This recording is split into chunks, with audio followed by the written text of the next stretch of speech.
Il était PDG d'un empire. Il a fini caché dans une valise. Messieurs, dames, asseyez-vous. Aujourd'hui, on ne parle pas d'un escroc de série Netflix ni d'un illusionniste échappé d'un cabaret. On parle d'un patron, d'un titan de l'automobile, d'un homme capable de fusionner des empires à coups de milliards, mais incapable de rester dans un pays qui l'accuse. Son nom? Carlos Ghosn. Nous sommes en 2018 à Tokyo. Carlos Ghosn est alors à la tête de l'alliance Renault, Nissan, Mitsubishi. Un géant de l'industrie automobile, un monstre de puissance.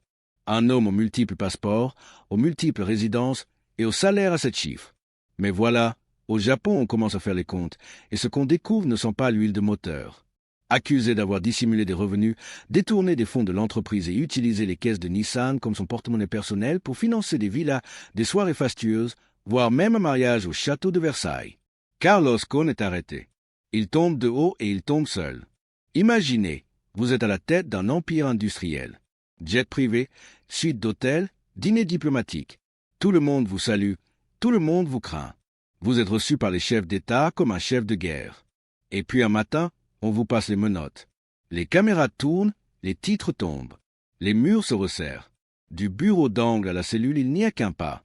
Et ce pas, Carlos Ghosn l'a franchi. S'ensuivent des mois de détention. Une libération sous caution ultra surveillée. Ghosn, le patron flamboyant, se transforme en citoyen assigné. On le reconnaît à ses lunettes, ses gants et ses silences forcés. Mais il a un plan.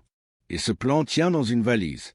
Fin 2019, dans le plus grand secret, une équipe d'anciens militaires américains experts en extradition débarque à Tokyo.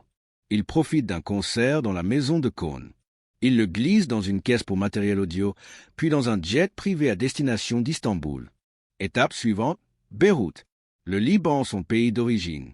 Et surtout, un pays sans accord d'extradition avec le Japon. Carlos Ghosn vient de réussir une des fuites les plus spectaculaires du XXIe siècle. Depuis, il vit libre, donne des conférences, raconte sa version. Un homme injustement piégé selon lui. Un système japonais trop rigide, trop opaque, et de l'autre côté, le Japon continue de le considérer comme un fugitif. Interpol a inscrit sur la liste rouge et ceux qui l'ont aidé à arrêter, jugés et condamnés. Carlos lui reste hors de portée, il refuse de revenir. Il parle d'injustice, les autres parlent d'impunité. Pendant ce temps-là, sa valise est presque devenue un personnage de l'histoire comme un star en soute. Alors que retenir de cette histoire, qu'on peut diriger des empires et s'enfuir comme un colis, que la justice a ses failles, que certains savent parfaitement s'y glisser et entrent, que parfois un homme dans une valise en dit plus long que 1000 conférences de presse. Moi, je ne juge pas, après tout je ne fais que raconter l'histoire.